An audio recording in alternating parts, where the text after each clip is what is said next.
નમસ્કાર સાહેબ. નમસ્કાર. કેવું છે? સારું. ઓકે. આપનું શુભ નામ સાહેબ? રમણભાઈ કરશનભાઈ પટેલ. રમણભાઈ, બહુ સરસ. રમણભાઈ, આપણે શું કરો છો, ક્યાં રહો છો? હું અંકલેશ્વરમાં રહું છું, LIC એજન્ટ તરીકે કામ કરું છું ને જિંદગી કે સાથ और જિંદગી કે બાદ ભી. સરસ. તમને શું પ્રોબ્લેમ હતો? મને ડાયાબિટીસ, એસિડિટી અને કબ્જની તકલીફ હતી, જે હવે આ કેંગન વોટર વાપરવાથી મને એમાં બહુ મોટો રાહત છે. ઓકે, કેંગન વોટર વાપરવાથી રાહત થઈ છે? હા. ઓકે, તો કેંગન વોટર કેટલા સમયથી પીવો છો સાહેબ? હું 2 વર્ષથી વાપરું છું. 2 વર્ષથી વાપરો છો. બહુ જ સરસ સાહેબ. 2 વર્ષથી વાપરો છો. બીજો કોઈ ફાયદા? જે થકાવટ ઓછી થાય છે, એનાથી ફ્રેશનેસ સારી રહે છે.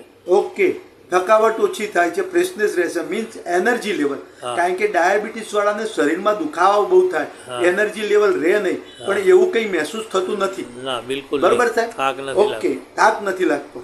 ઓકે, સરસ. તો આમાં શું છે કે આપણી રિકવરી સારી એવી થઈ હોય અને તો આમાંથી તમને એ ડાયાબિટીસ ઉપર થયો, કબજિયાત ઉપર થયો, એસિડિટી ગેસ ઉપર થયો, બીજું કોઈ તમે કદાચ કોઈને આપ્યું હોય ને કોઈ રિઝલ્ટ લીધા હોય? મારે એક કસ્ટમરને આપેલું ને કેન્સરમાં બહુ મોટી રાહત, કીમો બંધ થઈ ગયા.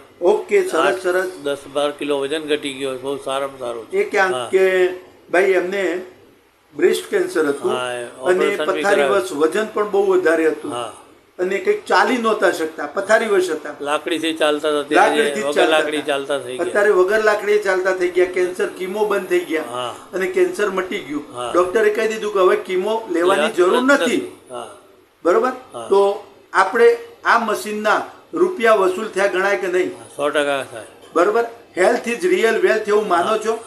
તો સાચામાં સાચી વાત છે કે તમે આ હેલ્થ માટે સૌથી સારામાં સારું મશીન ઉપયોગ કર્યો, તો તમે બીજાને શું સંદેશો આપશો? બીજાને આ જલ્દીમાં જલ્દી લેવું જોઈએ, વસાવવું જોઈએ મશીન.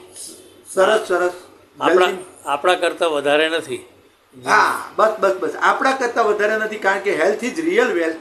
અને આપણા કરતાં, કારણ કે આપણે છીએ તો રૂપિયા છે, આપણે નથી તો શું છે? માણસ જ નહીં તો રૂપિયાને શું કરવાનું? યસ, શું કરવાનું? તો સૌથી પહેલી તંદુરસ્તી. આપણે કહેતા હતા પહેલું સુખ તે જાતે નડે.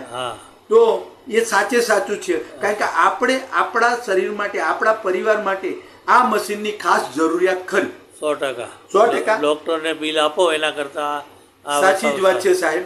તો આ જરૂરિયાત આટલી છે તો બધાને વસાવવું પડે, કારણ કે આ એક હેલ્થ માટે છે અને દરેકને જરૂર પડવાની છે. કારણ કે અત્યારે તમે જુઓ છો આજના સમયમાં કે cancer, diabetes, blood pressure, thyroid, cholesterol, આ બધા રોગો એટલા બધા વધતા જાય છે. એને કંટ્રોલ કરીશું કેવી રીતે? પાણીથી જ. જો પાણીથી જ આ બધું થતું હોય તો દવાઓની કાં તો આ બધી ખોટી મેથડથી જે થાય છે એ બધાની ક્યાં જરૂર છે આપણે? સવાલ જ નથી. બરોબર. તો પાણી, જળ એ જીવન છે. સાચું છે. 72% પાણી સુધરી જાય શરીરમાં તો બધા રોગ નીકળી જાય. અને બીજું કે આપણે ભોજનની અંદર જે ખાઈએ છીએ એમાંથી પેસ્ટિસાઇડ નીકળી જાય તો 28% ખોરાક સુધરે, 72% પાણી સુધર્યું, તો આપણે જીવન સુધરી જાય. આપણે જીવન માટે સૌથી મુખ્ય વસ્તુ છે હવા, પાણી, ખોરાક. બરોબર. હવા એટલે ઓક્સિજન. ઓક્સિજન આપણને પાણીમાંથી મળે છે. પાણી તો છે જ પ્યોર આલ્કલાઇન. અને ત્રીજું ખોરાક.